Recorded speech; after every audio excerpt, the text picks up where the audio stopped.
Dear Dr. James Dobson, I just heard about your recent passing. I thought that I would be delighted when this day came. After all, you have caused so much deep harm to those that I love. Your death-dealing pamphlets were passed around like candy to so many of my friends who went on to hate themselves as a result. Your bigotry rang out on the radio from every minivan parked outside the soccer fields when I was growing up. I think that you believed that you were being helpful. I think you had a concern for the fate of families and a fear that the wrong teachings might destroy something that you valued so much. These are valiant hopes, ones that I actually share with you. It just baffles me, however, how different our conclusions are about what is threatening the families in our nation. You believe that women leaving this home was going to destroy the fabric of America. I believe that women making 84 cents on the dollar that men make, or that Latina women making 57% on the dollar to their male counterparts, threatens the equitable world that we long for. You believe that LGBTQIA+ people were an abomination, and I believe that the abomination was the fact that only 1% of trans youth said that their faith community was a safe place for them to be. Indeed, Dr. Dobson, there are many reasons for me to be happy and rejoice on this day. But that's not the main emotion that I'm feeling today. I believe that not everyone is right, but everyone is valid. In other words, I do not believe that your beliefs came from nowhere. In fact, I believe that if I had your life experience and dwelled in your context, I might have similar thoughts about the world that you do. People are often products of their environment. I wonder if you have ever had the chance to meet my friend's daughter, who is one of the sweetest humans I know, but who just also happens to be trans. I wonder if you ever had a chance to meet people like my friend Randy, who is a deeply faithful deacon in the church, and who has been in a Fruits of the Spirit producing and committed partnership for over 20 years. Would this have opened your heart? I can't help but wonder about your formative experiences and how your fear of queerness developed. My guess is that it didn't come from nowhere. My friend Resma Menachem, and teacher, he's not really my friend, but he's my teacher, he says that if it's not defective, it's protective. I keep wondering about what you were trying to protect.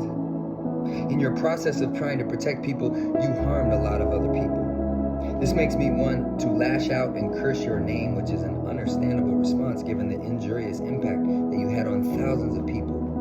It would be a shame, however, to leave it at that. Because the truth is this: I, like you, have fallen short of the glory of God and have also done harm to LGBTQIA+ folks in my own ignorance. I, like you, have failed to show up for my queer siblings in moments when they needed me. I, like you, have internalized problematic biases that live deep in my body that I don't even know are there thanks to the queerphobic programming that I've received throughout most of my life. So James, old buddy, I'm holding on to some of my holy rage towards you. God knows my heart anyway, and I couldn't fool God about that anger if I wanted to, so might as well not even try. But I am also trying to hold compassion in my heart as well, because to make space in my heart for your human brokenness is to honor my own fallibility. To hand you over to God's healing mercy is to avoid continuing the damaging cycle of trauma that you participated in. I don't know if I can love you or not, but I will hold out hope that I serve a God who can. Because once upon a time, God created you in God's own image. God breathed God's breath into you and made you fearfully and wonderfully. I don't want this to be the case, but I'm afraid that it is. I don't want you to enjoy any undeserved reward in your afterlife. However, I trust in the power of God's love more than I trust in my ability to judiciously assess your salvation status. So, Mr. Dobson, upon your death, did you awaken to the extent of your harm? I hope you did.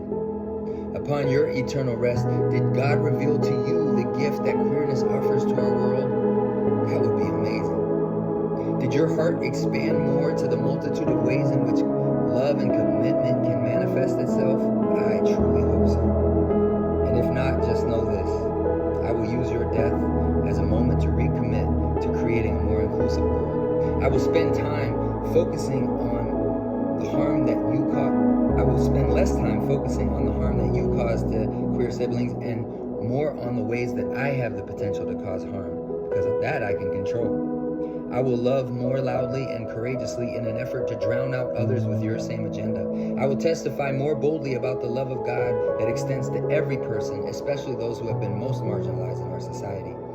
And when or if I see you in the life to come, when all shall be revealed, I will hold out hope that you will be adorned in a God Loves Trans Kids t-shirt, having been overwhelmed by our divine parents' irresistible and ever-expansive grace.